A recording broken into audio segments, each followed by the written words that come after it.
Hello दोस्तों, मैं निहारिका एक नई ऊर्जा और विश्वास के साथ आपके लिए लेके आई हूँ एक नई कहानी। कहानी आपको अच्छी लगती है तो लाइक करें, सब्सक्राइब करें। कहानी एक गांव की ज़मींदार की है। उसके दो बेटे थे।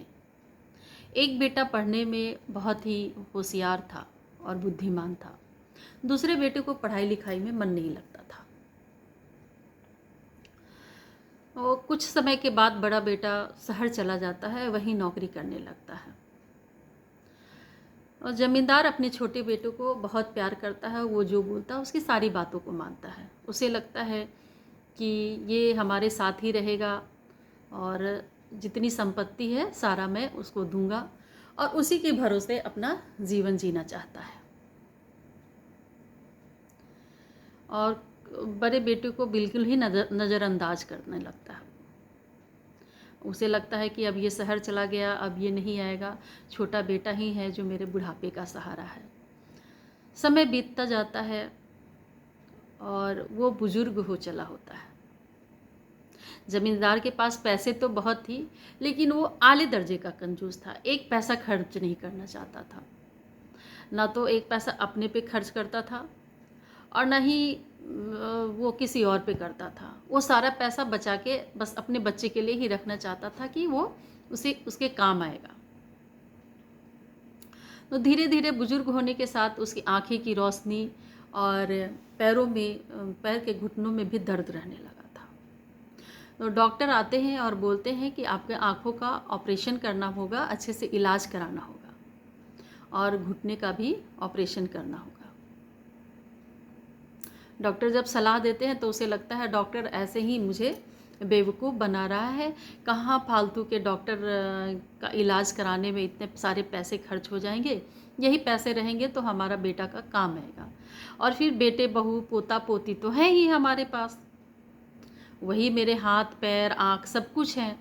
जब वो हैं तो मुझे और किसी चीज़ की ज़रूरत तो नहीं है। वही तो हमारे बुढ़ापा का सहारा है। ये सोच के वो डॉक्टर को मना कर देते हैं कि उसे इलाज की कोई आवश्यकता नहीं है। दुर्भाग्य से एक दिन जो है घर में आग लग जाती है। आग लगने के बाद न तो बुजुर्ग को दिखाई दे रहा होता है और ना ही वो पैर से चल सकता है। उसके घुटनों में इतनी प्रॉब्लम थी कि वो चलने में भी लाचार था। बेटे बहू पोता पोती सब बाहर निकल जाते हैं और वो आग में फंसा रहता है। किसी तरह से गांव का एक पड़ोसी आके बाहर निकाल के ले जाता है, परंतु वे इतनी बुरी तरह से झुलस चुके थे कि दर्द से कराह रहे थे। और आज उन्हें महसूस हो रहा था कि काश मैं डॉक्टर की बात मान लिया होता और मैं अगर अपना इलाज करा लिया होता तो आज ये दिन देखने नहीं पड़ते। और उसे ये महसूस हो रहा था आज कि व्यक्ति को अपने ऊपर ही निर्भर रहना चाहिए ताकि कभी किसी का मुंह ना देखना पड़े। आज उसे पूरी तरह से एहसास हो गया था अपनी गलती का, कि ज़िंदगी जो है स्वयं अपने भरोसे जीना चाहिए, अपनी शक्तियों को जुटाना चाहिए, स्वस्थ रहना चाहिए। आदमी जीवन का सच्चा सुख तभी ले सकता है जब वो स्वयं को स्वस्थ और सुव्यवस्थित रखता है। आज ये बात उसको समझ में आ गई थी। ये थी छोटी सी कहानी।